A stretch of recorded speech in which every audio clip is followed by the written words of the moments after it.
And we're thankful that you're here.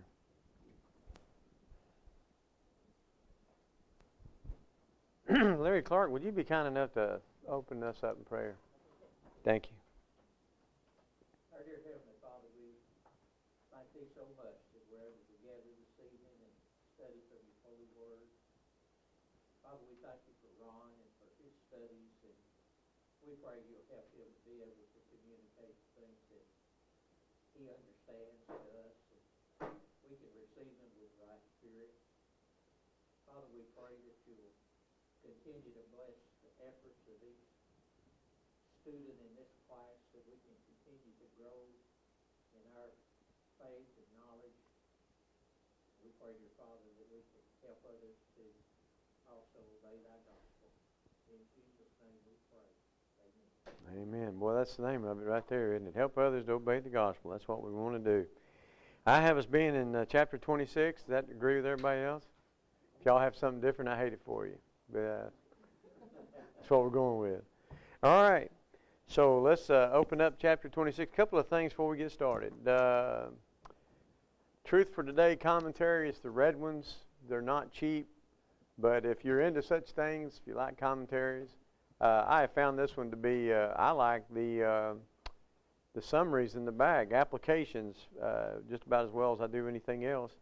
Don't read a lot of commentaries any day, but because these are written by brethren, I thought, well, if I'm going to have them, I might as well buy these, So I just tried to make a collection of them. And one of the things, one of the definitions you learned early is that the definition of covetousness is a preaching student in a bookstore.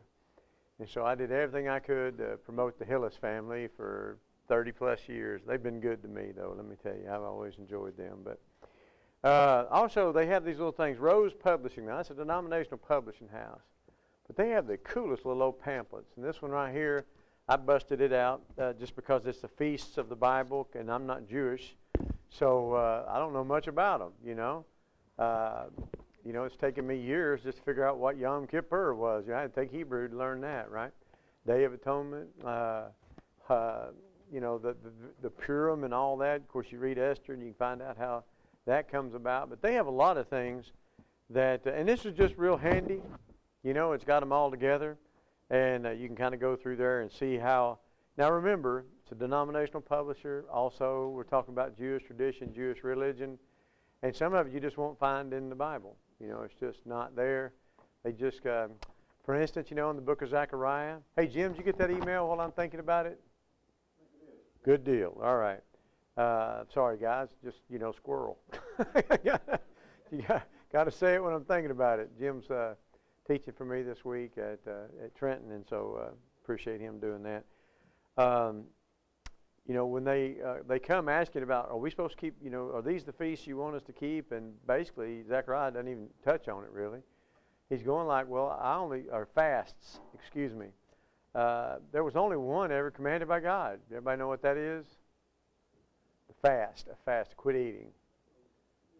There's only one. You know what it was? Day of Atonement. But now they fast a lot. And then when the Sadducees got it, what did they do? They fast. Remember the guy praying? I thank you, God, that I'm not like this scumbag behind me here. But and then he gave the hit list of all the great things he did. And what did he do twice a week? Fasted. And he wanted to tell God about it. There was only one time a year that was commanded to do that. They just added a whole bunch more. Okay? And, and then Jesus said, okay, look, if you're going to do something like that, I don't have a problem with you not eating. If you're going to do that, then don't go around looking like you've been hit by a truck, and go, oh, I'm so religious and hungry. You put a smile on your face and walk around. If you're doing this between you and God, then that's fine. But don't do it to gather attention. But anyway, just thought I'd show you that. I try to buy whatever they're not cheap, so don't tell Perry I said that. But I buy them as I study them, just like I used to when I first started preaching. I'd buy commentaries as I was in that book, and try to do that. But that I found that to be interesting, since how we're going to be talking about feasts tonight. And so, okay, chapter 26. We're going to be talking about who assists Moses in numbering the Israelites. It's going to be Eleazar, and I know you were excited about chapter 26. going to take a census, huh? Yeah, we've done that a time or two, and here we go again. What is the purpose of this census, though? Do you remember? In your reading, hope you guys got to be reading this, okay? That's part of it. You got to read the book. So remember what the reason was? What's verse 52? Anybody? Just read it out. 26:52. Or I'll read it. Then the Lord spoke to Moses, saying, what? Among this the land shall be what? According to number of names. So this is why this is important, right? It's kind of like, you know, I don't know who came up with the idea that we should have representation in Congress based on noses.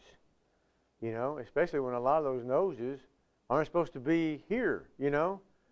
That's just not a good, I didn't even know that. Until I was like, well, what's the big, then somebody said, well, you get representatives based on that. And I figured it would be based on citizens, you know, people who were Americans, but not so. Just whoever, how many people are here in your district. And so this is important because we're fixing to go over, across the Jordan, take over the land, and what we're going to do once we do that? We're going to divide it up. Now, if you got 500 million people in your tribe and that tribe has 2, don't you think you probably ought to get a little bit more land than they get, right? So there's the idea behind it. And I thought that's a good thing. At this time, the Israelites are located where? The plains of Moab, right? Plains of Moab by the Jordan. And what's right across the Jordan from us? Jericho. That's where, man, everything's going to take off, right? We're going to have Deuteronomy, which is a couple of 3 sermons before we go across the water there. But once we get across the Jordan, that's going to start the book of Joshua. We're going to start the conquest. And so that's where we are. Kickoff's about here. And so the total number of the children of Israel is what? Yeah, these are right from the text, guys. 601,730. And that is real close to what we had 40 years ago, isn't it? Why do you think it's so close? I mean, people generally grow, right? Yeah. Yes, a lot of folks are dying. Yeah, an inordinate amount because we got to get rid of everybody that, you know, wasn't under 20 and under. So that's what's happening there, but still it's a lot of folks, isn't it? The division of the land would be determined by, I wish I knew more about lots. I think it's kind of like, it's a game of chance, if you will, kind of like dice. But we don't want to call it dice, do we? Because dice is sin, like with cards. Y'all remember that? I always thought it was funny that I didn't know cards were considered sinful. And I remember one time we was talking about playing cards, you know. I mean, I was young. And this lady said, what do you mean playing cards? I was like, well, you know, we were playing. She said, like a deck of cards? I said, yeah. And she was like, you can't do that. That's a sin, you know. And I mean, I think we were playing spades or something, you know, or hearts or something. And, you know, remember Michael Hughes, who used to preach here, a good friend of mine, loved Michael to death. By the way, he's fixing to have surgery too. Got some polyps in his throat. But he was telling me about, he was downstairs, he's holding a gospel meeting, staying with the family, and he was downstairs with the kids shooting pool. And the grandmother was there. And she saw Brother Hughes. She said, what are you doing? He said, well, playing pool with the, and boy, that was just not good because, you know, you'd have to be my age probably to figure out. A pool hall was where the greasers and the smokers and the gamblers and all that hung out. So times change, right? Well, pool's not like it. Well, anything. You can bet on anything, can you not? I mean, you can't even have a dog if you believe that because dogs run, you know. And people say, I bet you that dog will whoop that one or something, you know. But it's amazing how sometimes we call things sin that God does not. Notice the number of Levites here. What is that according to verse 57 and following? 23,000. Of those numbered by Moses and Aaron in the wilderness of Sinai, who were the 2 that remain? That's according to verse 65, right? Okay. Some other applications. God keeps His promises, right? He said this was going to happen, and here we see that very thing happening. Something I did want to draw your attention to. Look at, let's see, Verse 9. Somebody read verse 9 real quick for us out of chapter 26.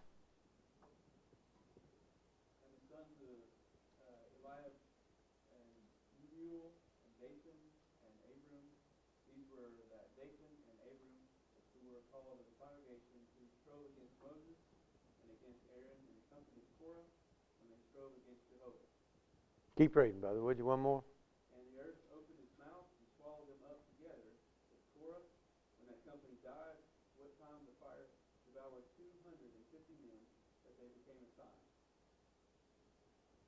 Okay, we're going to find out that some of those men, some of the family didn't die. And so why is that? Well, Abiram and Dathan, they're the ones that wouldn't come, right? And they were supposed to get away from their dwellings, and those dwellings were going to be swallowed up, yes? Right? But some of the sons of Korah do not die. What does verse 11 say? Notwithstanding, the sons of Korah died not. Died not. I didn't hear the not, because I was going, wait a minute, it said it didn't die, and I was right. And so, why didn't they die? Perhaps they weren't in on the rebellion of their father. You know, we have a Bible passage that tells us that you won't die because of the sins of your father, will it? What passage is that in? Do you know?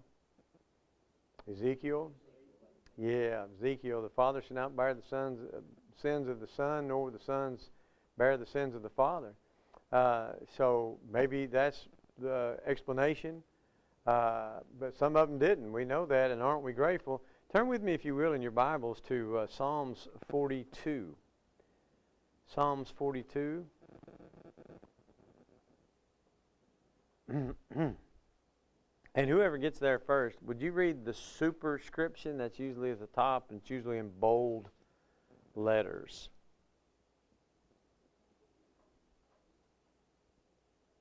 It says, to the chief musician, Maskil, for the sons of Korah. Oh, for the who? Sons of Korah. They are responsible for the writing of Psalms 42 through Psalms 49, Psalm 84, Psalm 87, and Psalm 88. You look even further and you'll find that they were part of the musicians in the temple. And so they were chosen, the chosen ones to sing and to play. And so here you have these Kohathites who, in the whole thing in those Psalms is saying, boy, love the temple and desire to be there, you know, when can. And it's just, and here, don't you know that in their genealogy, when they look at that and they were spared, I mean, that would motivate you to want to do a good thing. And I know, brethren, listen, I'm having to do it too. Y'all ain't alone. So I read these things as well. And by the way, I've been doing this a long time, and I'm having to read the book of Genesis 8 times in 13 weeks. So I don't feel so sorry for you guys, all right? But these genealogies, they don't mean a whole lot to me and you as far as, you know, like it, you know, phileo. I mean, it's not family for us. Now, I like a family tree. I like to get that out and see who I'm kin to, and well, usually. There might be some I don't know. But anyway, but for the Jews, this was huge. You know, and to be able to go back and to read about your grandparents here, I mean, that had to be a wonderful thing. But there's also something far more important about their genealogy than mine, for instance. And what would that be? The Christ, yeah. They were responsible for getting the Messiah. And we've already been told in Genesis 49 it was going to come through the tribe of Judah. We will be told later that it's going to come from the family of David. So we're going to narrow it down even more. And so it's a pretty big deal that maybe we probably don't appreciate as they would. So when you're reading that, sit back, download Scorby, and let him read it. You just follow along, okay? Especially in those names, because that can be pretty tough. All right, chapter 27, the daughters of Zelophehad were in danger of not having an inheritance. And why is that? Well, their father had no sons. Now, one of the things that I was reading a fellow that he said, he brought out and said, listen, this is not about women's rights, okay? So don't think that this is what this is talking about. There are some things at play here, though. We're talking about inheritance. We're talking about these family lines that we've just talked about, right? They're important, and whose child's whose and whose. And so this is God, and God says, what about, first of all, these women do what? They approach Moses, and they're not stopped, so look, we don't have ladies up here, you know. No, they come, they let their requests be known, and what does God say about it? They're right. They're right. They've got a point. They're right, and so here's how we're going to go about handling that. In question 127, we're going to have a replacement of Moses, and let's narrow in there on verse 18. Anybody, go ahead and start at verse 18 if you would. And Jehovah said unto Moses, Take thee Joshua the son of Nun, a man in whom is the Spirit, and lay thy hand upon him, and set him before Eleazar, priest, and before all the congregation, and give him a charge in their sight. Thank you. What's this? It's a passing of the guard, isn't it? Joshua's been with Moses. Joshua is trained up. Elders, you know, here's a big, hey, we need to do this. Church members, something we need to do. We need to pass on. You know, that's how Christianity is perpetuated. It is a taught religion. And you have to teach your children to be able to defend it on their own, to make it theirs, not yours. There's a song talking about faith of our fathers, and I've often wondered about who wrote it and what the point of the song is. But because, I mean, it doesn't really point out any kind of distinction there. I mean, you know, Catholics, Muslims, anybody can sing that song, I think. At least the verses that I am familiar with. I know a lot of songs have many more verses than are sometimes in our book. But faith of thy fathers, if your father was right, that's great. But sometimes our fathers aren't right. And sometimes it makes the job of the child even harder to pull away and say, no, I can't. I've told you this. My mother had zero religion, none. As far as I know, she'd never been in the church building. And I came home one day from church, and my hair was wet. And she said, why is your hair wet? I said, I got baptized. And she said, what'd you do that for? And I said, well, I thought I needed to. She said, you was already baptized. Why did you get baptized again? She didn't know anything about baptism. Nothing. I mean, my mom couldn't have told you, you know, it's baptism in the Bible. She couldn't have told you for sure. But she was very hot because I had done something that, and so sometimes your parents ain't right. And you've got to make that call. Sometimes they are, and sometimes as a young person it's hard to acknowledge that. But Joshua was a good man, and he replaces Moses. This is, everybody can see it. When we appoint elders, it's good that everybody knows about it, everybody sees it. And, you know, one of the things, I'm not sure how things go here at Greens Lake Road, so if I say something that hurts somebody's feelings or steps on your toes, I'm sorry. But elders, to me, need to be up front. The congregation needs to know these are the men that run the congregation. This is, you know, they are the ones seen. Too often, we have the pulpit guy, you know, and everybody knows him, and people ask me stuff all the time.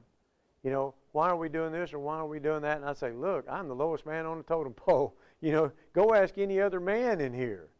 I'm just part of a men's business meeting. Basically, I'm the note taker.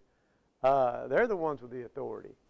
And so a lot of times preachers think more of themselves probably than they ought because the congregation kind of elevates them. Because why do we do that, do you suppose? Well, yeah, I have to listen to him. Man, why? But no, I think we inherit that from the countries round about us, right? If you go down the road here, I'm sure in any direction, you'll hit a denominational church within a block or two, I'm sure. Who runs that church? The pastors. I used to be big enough to be a pastor, but I'm losing. I can only be a half acre now. But anyway, pastors are elders. They're not preachers. Now, a preacher can be an elder, but a lot of times we look at our preachers as doing because that's what everybody else does. Well, he's the pastor. I'm not. They are not, unless so appointed by the congregation, and then they're one of several pastors or preachers, okay? That's important distinction. So I love to see elders out front taking the lead so the congregation doesn't have any problems understanding who's in charge, who I need to ask questions to, and so forth. Well, got that? Joshua. All right, chapter 28. So here we're going to talk about offerings. A burnt offering was offered morning and evening, which consisted of what? One lamb, that's from verse 4. In the evening, what kind of offering? Now, why does it say meat? Any of you guys got a newer translation and get to cheat in that one? Yeah, food. Yeah, any kind of.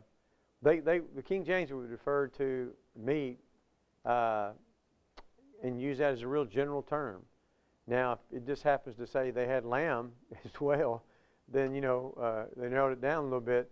But the meat offering can be meal, and that's a general term a lot of times for food. Be sure and just look at the context, okay? An offering with the fourth part of a hin of what? Beaten oil. Beaten oil, that's from verse 5. And what else, verse 7? No? Verse 7, what's that? Yes, somebody said it. Drink offering, yes, a drink offering. Now, sometimes it can be burnt. I'm just joking there. But they had a beer when I was in Bamberg, Germany. And you could smell it. It was terrible. It smelled like burnt wood. And they did that on purpose. And here's the story behind it, hundreds and hundreds of years ago, one of the monks went to sleep cooking the brew or whatever, and it burnt, and he wasn't going to tell nobody, So he bottled it up, and sent it out, and they was going like, what'd you do? Well, some people liked it. And anyway, and so that's just something you'll never use again. Okay, sorry. The Sabbath day offerings were what? Double the continual burnt offering, verses 9 and 10. According to verse 11, the animals offered the first of every month for a what? Burnt offering were young bullocks. Now, what's a bullock? What's that? I'm going with cow, right? Okay, and then a ram, what's that going to be? Male. Yeah, bullocks, of course. Yeah, it would be a male. A ram, a male sheep, and then 7 lambs of the first year. In addition to these animals, here we go again, a meal offering was made, and here we go again, same thing, right? A drink offering. Okay. All right. Verse 131, the offerings of the Feast of Unleavened Bread were offered daily for how many days? 7 days. Seems to be a number with God, doesn't it? All right, now we get into the really interesting stuff. The first 6 verses are going to talk about the offerings during what feast? Feast of Trumpets. This is on the first day of the 7th month. Today, they call that Rosh Hashanah. Rosh being head. It's what that stands for. It's the first day of the 7th month. Now notice verses 7 through 11. An offering on the day of Yom Kippur, or the Day of Atonement. That's the 10th day. You've got the first day, the 7th month, is Rosh Hashanah, or the Feast of Trumpets. The 10th day is the the offering of the Day of Atonement, Yom Kippur. And then verses 12 through 38, offerings of the Feast of Tabernacles, or sometimes you'll see it called the Feast of Booths. Booths. Now, wherever you are, and by the way, if you're part of the Worldwide Church of God Armstrong branch, you do this too. Anyway, my son, boy, I'm glad that didn't work out. He dated a girl her family were Armstrongists or whatever, and they would camp out in a brush arbor, so to speak, so many days for this Feast of Tabernacles, and that's called the Sukkot. The Sukkot. The Passover, of course, is not during this time. The Feast of Weeks and Pentecost, that's a different time of the year. But these 3, boy, if you'll notice, they're real close together. In that Feast of Tabernacles, if you I don't know, have nothing to do, and like me, you like watching stuff on YouTube, check out the Feast of Booths on the Hasidic Jews in New York, because you know everybody there lives in apartments and stuff, and so they'll take the outside of their apartment, you know, they have like a little walkout area, and they'll decorate it up, and they'll have like a curtain over it, and so that'll be their camp, you know, their brush arbor, so to speak, Feast of Tabernacles, and so they're still doing that today. Do they have authority to do that today? Do the Jews as a nation have authority to exist as a God's people? No. Today we're all one in what? Christ Jesus. That's exactly right. And well, anyway, we've had a lot of fun with that. And this is an interesting thing. This Feast of Bibles goes into Feast of the Bible. Goes into several of these and what they're called. And I just thought that was really neat. The Feast of Weeks or Pentecost is called the Shavuot. Feast of Trumpets is Yom HaTorah, or the New Year, Rosh Hashanah. Head, Rosh being the head. Just some kind of interesting things that it by no means hurts you to know much about. You never keep it or anything like that, but I have to admit I had no idea why people put crosses on their head made out of ash. And so this guy told me he was doing it because he was observing Lent. I'd even spelled it wrong, you know, because I thought he was talking about the way you dryer Lent, you know, the way you spell that. But it's not. And so I was going like, man, I've been a Christian a long time. Why don't I know anything about Lent? Well, you know where it is in the Bible? I believe it's in Jude chapter, 7, about verse 30. It's not there. There's nothing in there about Lent. There ain't nothing in there about Fat Tuesday or none of that stuff that just made up. And does anybody know what Fat Tuesday is? What do they call that in New Orleans? Mardi Gras. Do you know how they celebrate that religious holiday? By getting absolute sloppy drunk, taking off their clothes, some cases, and throwing beads at each other. And that's so they can live it up because what? We gotta put stuff away here now. It's time to really get holy toward the end of the week. You know, we've got to give up things. I think Thursday you're allowed to eat a lot, right? Pancake Thursday, I think is what they call it, or some name they have for it. Because then, man, you got to give stuff up. You know, you can't eat beef on Fridays and stuff like that. You got to have fish. I had fish sticks at Rossville for every time from the 8th grade on, and I never knew why. And then I figured it out because you know, you're not. That's what they do to be religious. Don't eat beef on whatever. Authority for it, zero. They don't need it. They just ask Papa, and I guess he just comes up with something. So I was talking with a lady who cut my hair today. Love her to death. Coached her little girls in softball, and she went to Rome. I thought, man, I bet that was great. And she said, yeah, the Pope had just died. Well, she's a Baptist, you know. I thought, okay. And she was saying, we was right across from where he was buried, you know. And she said, man, they were out there every day praying and stuff. Then at night they was playing music and stuff. And she said, we were hoping to see the smoke go, you know, while we were there. Because, you know, and I thought, well, I guess that would be kind of neat to say, hey, I was there when this particular event took place. But isn't that amazing what a big deal folks make us something and talk about religion and so forth, and there is, I mean, absolutely no authority whatsoever. They just dreamed it up, and yet you've got millions that think that's exactly the way it ought to go. Oh well, here I'll get off my soapbox. A woman's vows. Interesting, right? Could a woman make a vow?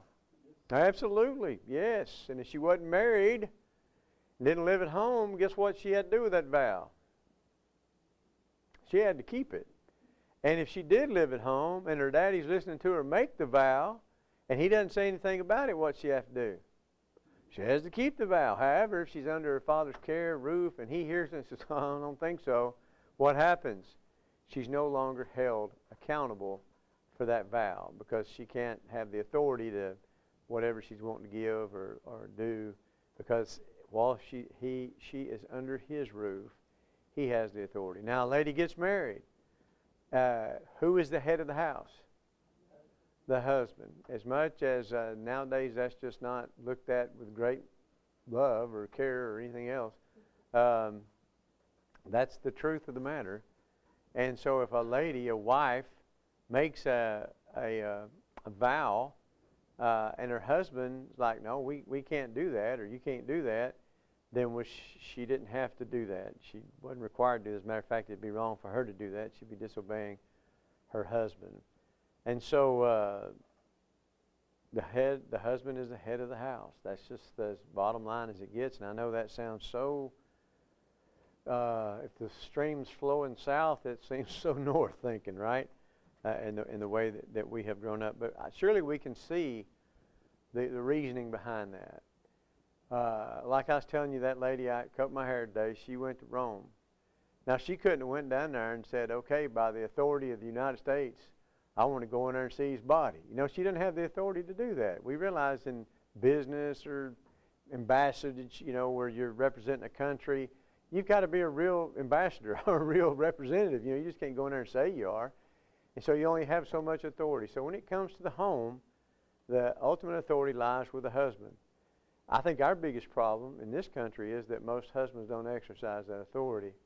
And so many ladies come to church by themselves.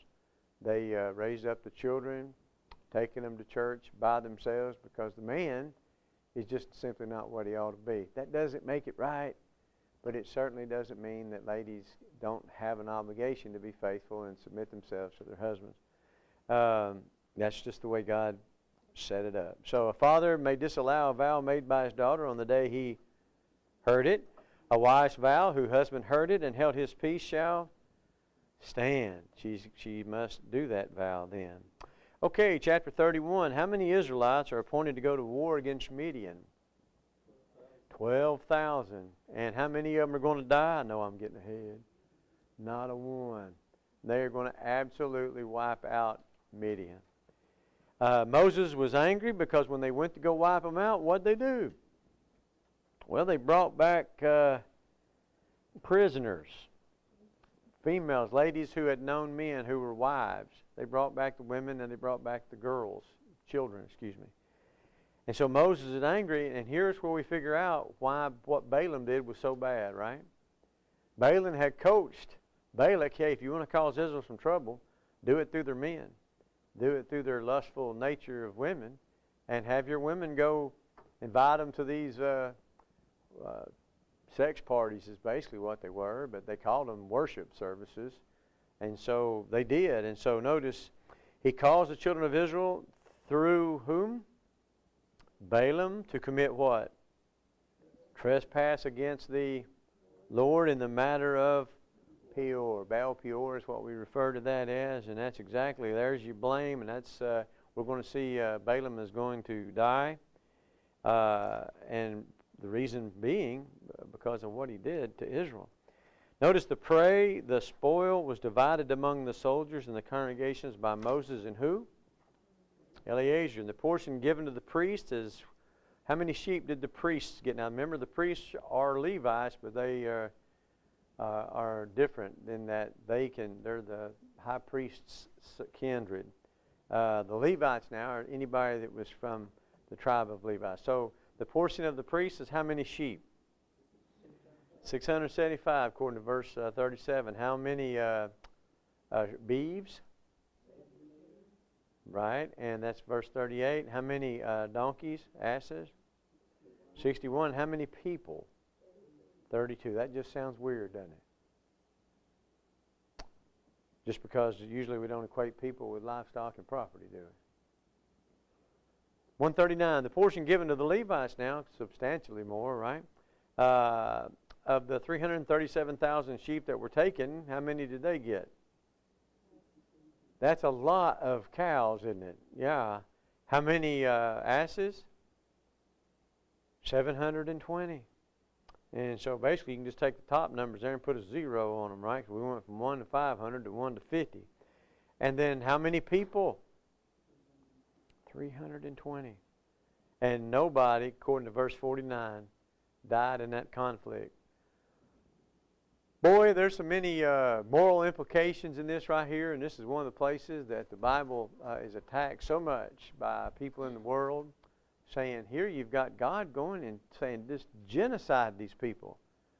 Well, brethren, what does the Bible say in Genesis chapter 9 and verse 6? Whoso sheddeth man's blood, by man's hands shall his blood be shed. There are capital crimes, and sometimes a nation has to pay for the sins of its people.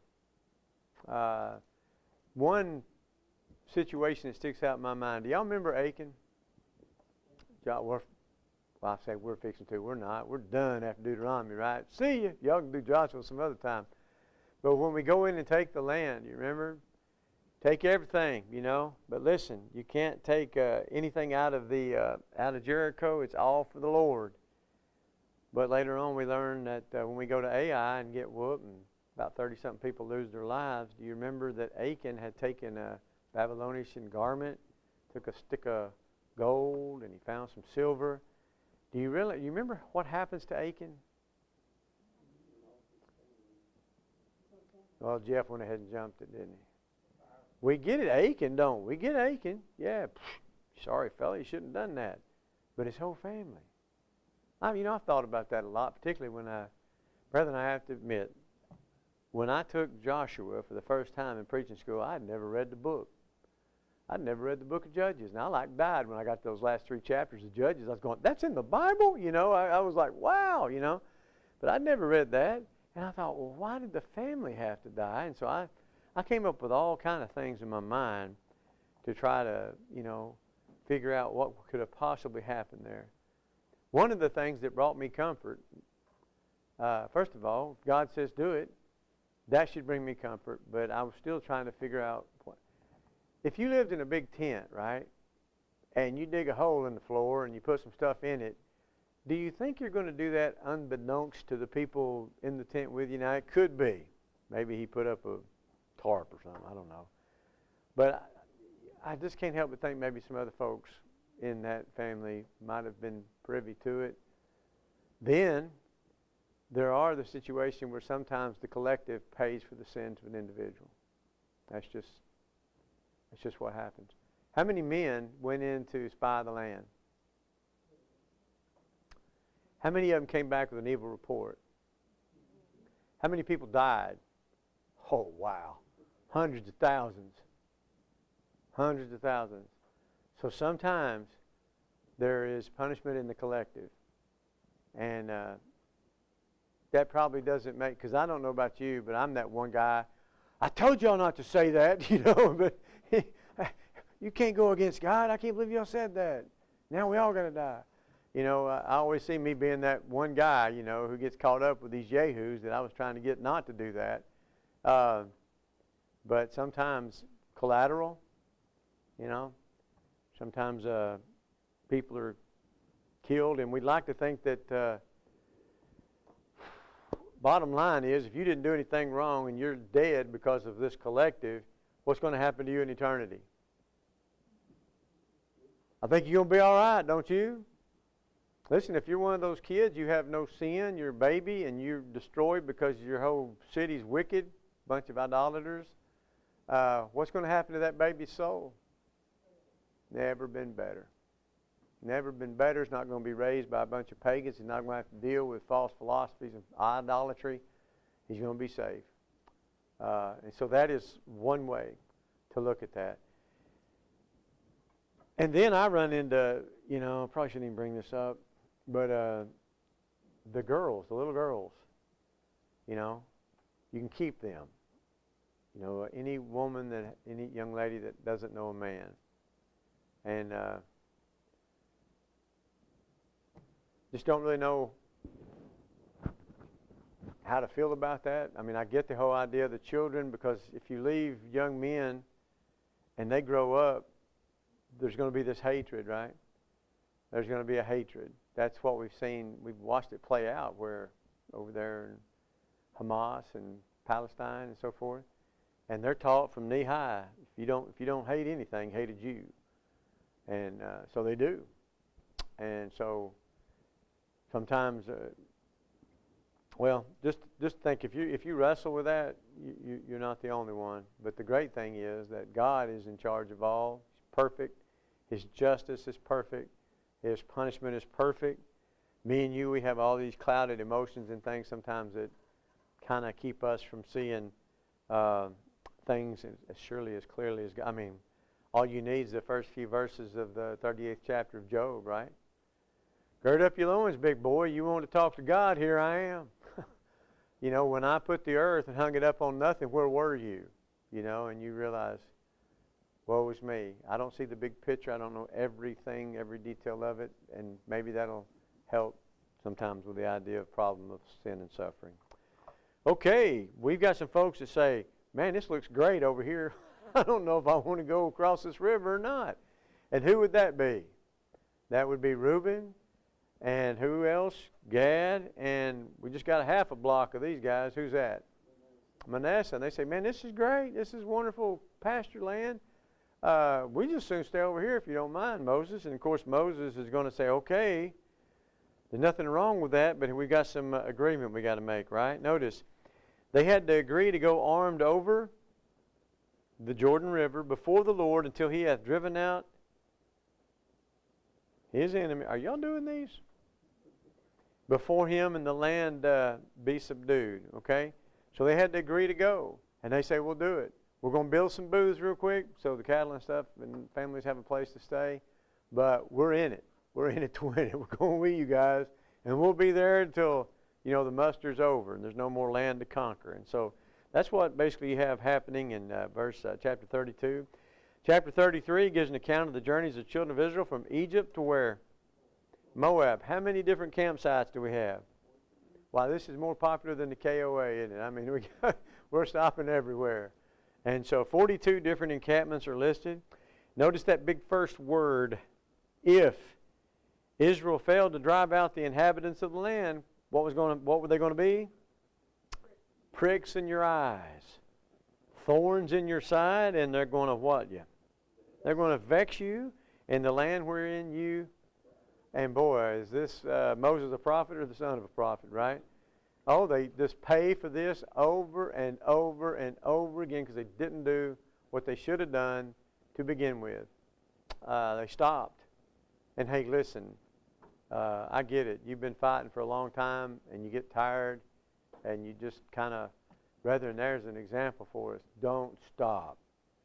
Don't stop till you just can't go. You know, in your Christian life, growing, teaching, being the kind of example, don't stop. These guys are going to stop and their families are going to die. They're going to die. Their land's going to be taken from them by these tribes, and it's just terrible what happens to them. So, of course, we don't know that yet.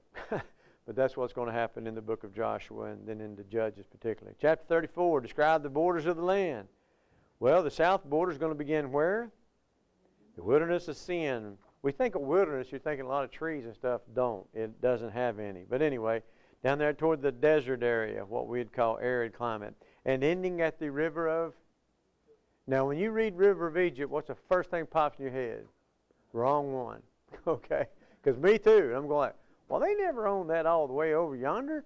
If you look and you got a good map and it's big, you can see this little bitty river that runs way before that, and it's called the River of Egypt, and so that helps with that a little bit.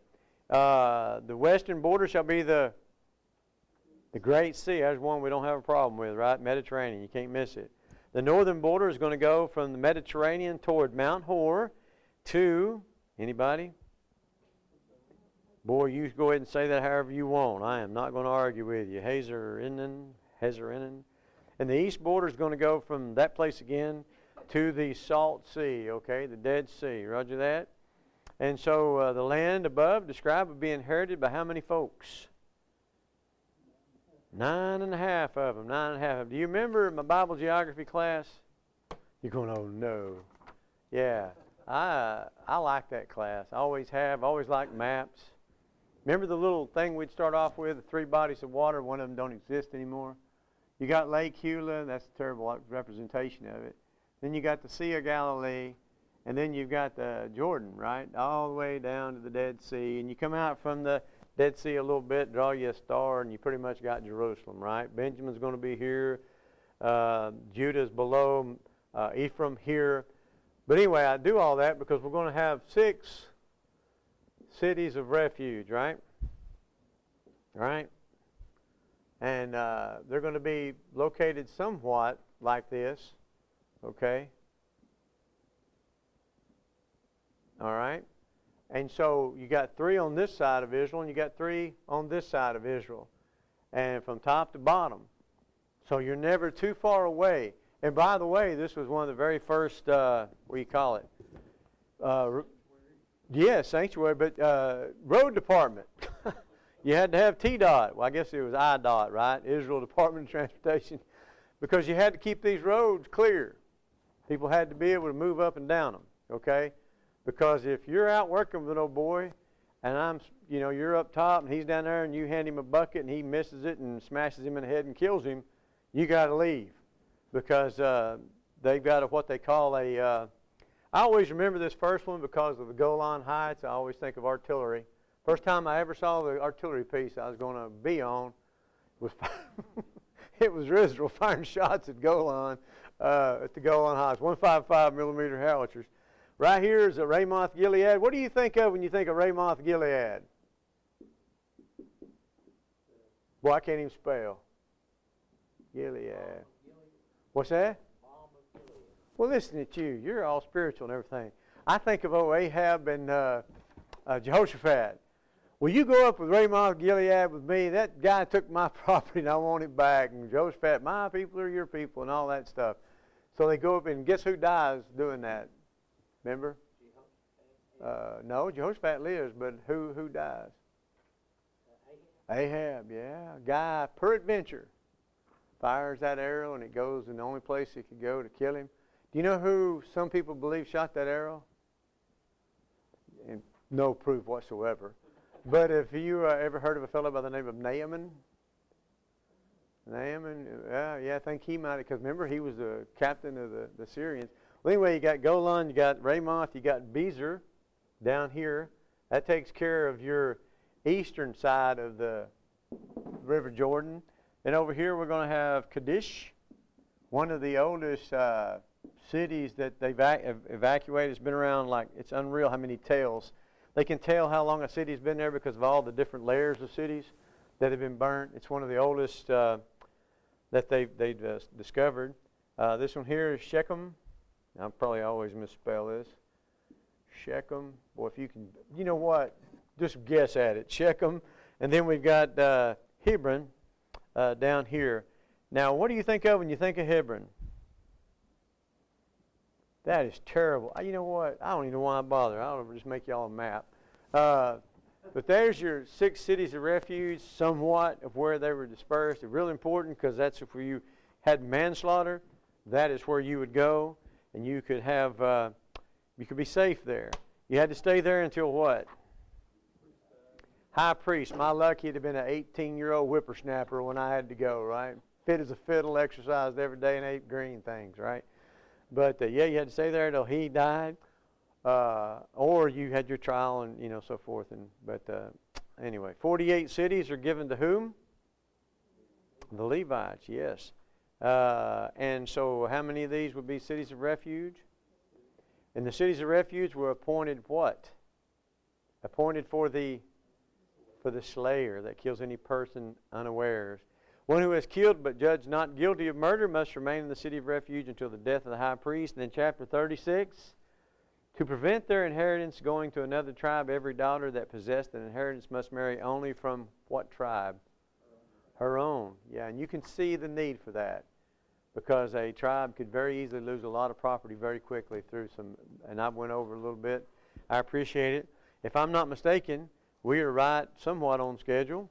We should have went over the introduction of Deuteronomy tonight, but we will, I promise you, when I'm here 2 weeks from now. Next week we won't meet. 2 Corinthians will meet for 2. And boy, you've been a great class, and we've really picked up the pace the last couple of weeks. We had to because I'm real bad to not do such. But I appreciate your patience. Any questions, anything about schedule or any of that stuff? Read the book of Deuteronomy. Start now. It's a little easier to read, okay? Basically, you're looking at a couple, 3 sermons, and a lot of good stuff. We'll get to it in a couple weeks. Let's pray, shall we? Our Father in heaven, we ask that you bless us as we leave here and keep us safe. And Father, thank you. Thank you for this congregation. Thank you for these congregations represented here. And thank you for these people's love of the Bible, their love of your word. Pray that you go with us. In Jesus' name, amen. If you're going 24 westbound, I suggest you look at the traffic before you leave. I don't even know what had happened, but man, it's backed up all the way. Burning car.